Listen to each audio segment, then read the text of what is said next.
Hello mga ka-farm namin diri karon sa Iglesia of Valdemar National High School. So, nagkakaroon sila ng mga bazaar. O, yan. Ito yung bazaar ng senior high school. Okay, unsa i-track ninyo? Yums. So, these are the Yums track in Iglesia of Valdemar National High School. So, ito yung bazaar nila. Yan. So, ano yan? Spot Delight. Ano yan siya? Okay. So, anong ingredients? Okay. Oh, ubos na. Ay, yan. Madami na silang mga benta. Paano siya niluto? Ay, wow. Ganyan pala ang Spot Delight. Wow. So, egg lang na siya, og potato. Potato. So, kaya pala may drawing na potato. Okay, so tagpila siya. 3 for 20. Okay, tatlo sa 20 pesos na. So, affordable lang din siya. Okay, mga ka-farm, guys, hello guys. Mamalit na mo diri sa Spot Delight sa Yums Bazaar. Yay! So, yan. May ukay-ukay po sila sa Daplin. Ayan. Okay, so sa next na punta. Oh, ayan pala. Ito pala yung ano nila, oh.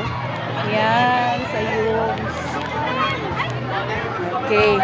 So, dire banda, sa po na. Same lang. Sumpay dire. Iba po. Okay. Ito mga customer. No. Ayan sila.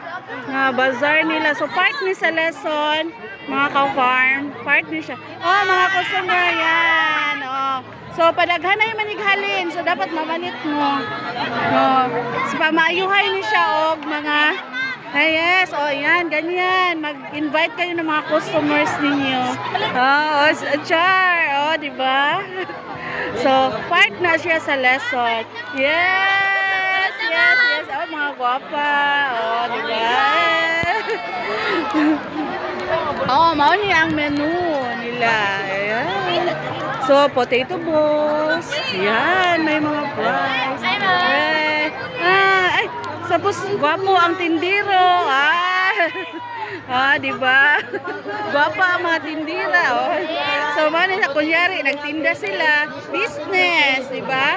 Kung sa man siya nga, truck. Kung sa nga truck.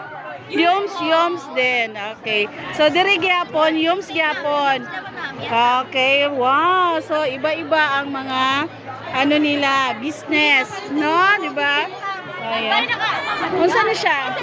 Para sa asan siya? Mga friendship. Friendship. Diba? Mga, unsa na, souvenir sa uyab-uyab, no? Uyab. Mga forever. Diba? Dahil mabalaan kung forever pa ba, kung dili maputol. Kung maputol ni siya, dili na jud forever. Okay. Ari na po. Dili na po. Diba? Tag 10 lang daw. Palit na mo. Wow. Diba? Na sila yung mga message nila. Very good kayo. Ayan. Mga customer. Ayan. So, madami dito.